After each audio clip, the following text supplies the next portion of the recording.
All right, all week long, life designer Renessa Boley has been trying to arm us with what we need to accomplish our goals this year. So far, she has told us how to get clear, how to get real, and how to get linked when it comes to achieving our goals. Today, we're going to get connected. That's right. With other people? Is that what you mean by that? Exactly.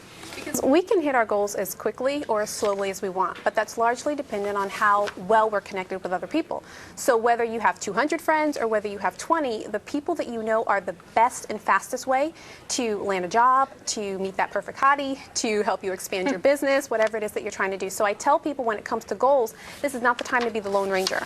You know, the people that you know are your biggest asset to get the job done fastest. But are they always going to be there for you? That's the thing. I think a lot of people, and there's a lot of personalities that are, this is my thing, I'm going to do it, and it's my accomplishment if I could do it myself, by myself. Yeah, it's a big ego and pride thing, you know. Sometimes it's I want to do it myself and I don't want the help. Other times it's this, well, what are other people going to think about me? Like, we're so worried about, are they judging me? Are they talking bad about me? You know, this or that. But the real issue becomes, well, you know, if I go this alone, you know, and if somebody talks about me, you know, they can either talk about me while I'm in debt or they can talk about me while I'm out of debt, because judgment happens all the time.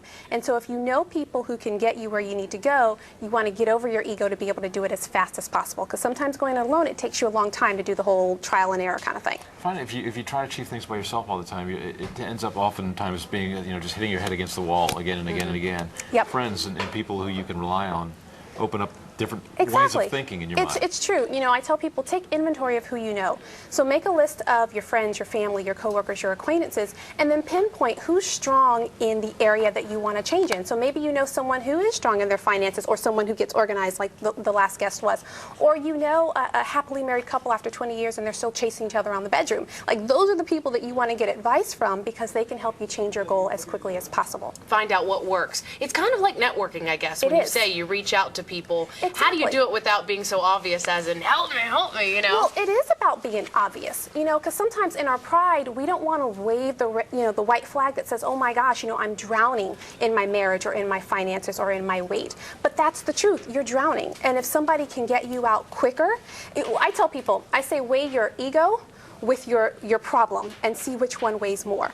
And then make a decision that you desire the change and the victory in the change more than you desire keeping up appearances. Because when you're able to be vulnerable, people are willing to help. Right. You know, 9 times out of 10 they're willing to help. How do you approach a friend or a colleague, whatever, with this kind of advice to change your course or to set the right course? I mean, is it something you say, I need help, or does it depend on the person, does it depend on the circumstances? Yeah, it depends on the person. Let me leave the disclaimer. If you know that you're talking to gossipy Gina, and that's the person that's always, don't tell Gina, she'll tell everybody. And, you know, you be wise with who you share. But when you know you're in a situation where the person really is a resource and they're coming from a place where they want to serve, you've got to get vulnerable about what you really need. Keep it real. Like, yeah, you get to the point where you ask, but then sometimes we sugarcoat what we're asking about. And so people can't really help us if they don't know what's really going on. So it's a matter of getting vulnerable, getting honest, and saying, hey, here's the situation.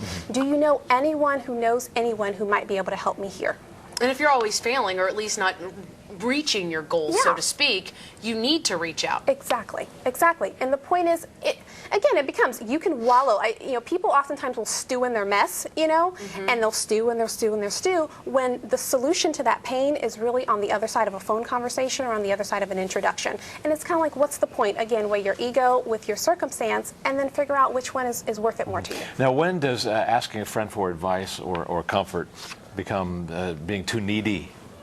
Well, it becomes too needy when, one, you don't take the advice and then get moving. So if I'm always coming to you with the same issue month after month, clearly I don't want to change the issue. Sometimes we're coming to people just because of the significance and the connection of being able, oh, well, someone's listening to me and I'm getting attention. And so we use our sicknesses or our issues as a way to just get attention from people.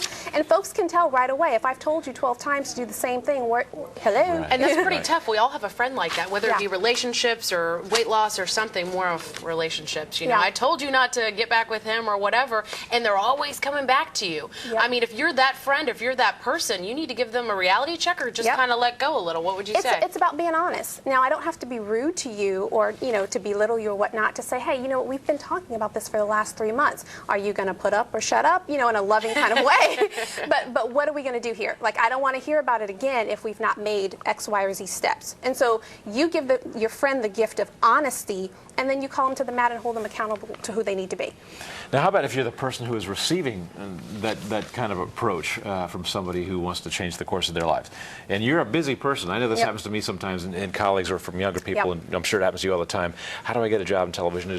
I feel like I'm just too busy oftentimes, and when I get those kinds of emails or calls, I say, oh, you know, how am I going to deal with this one? Because I just don't have the time to fit it into my schedule. He gets so much fan mail, That's guys. right. No, He's a rock star. You have no idea. That's what tiring. happened last night. It's rock star. But again, you be honest. I can approach you and ask you for anything, and then you have the freedom to say yes, no, and different. Either yes, I can help you, or no, I'm not going to be able to help. But here's someone who can. Because 9 times out of 10, when I go to anyone for advice or for suggestions, and this is what I tell other people, I don't assume that you're the person that's going to help me. You may know someone who is the source of what I need.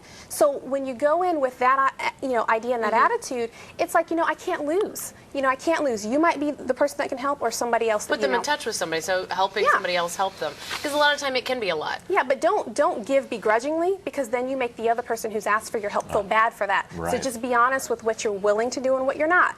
So, for instance, people ask for rides all the time, and it's like, well, I can't give you a ride, but I can give you gas money or tax money or whatever. I can give you bus fare. I can help you get where you need to go. So, Good deal. Renessa Boley, thanks for coming back in. We'll see you again tomorrow. One more day. Yeah.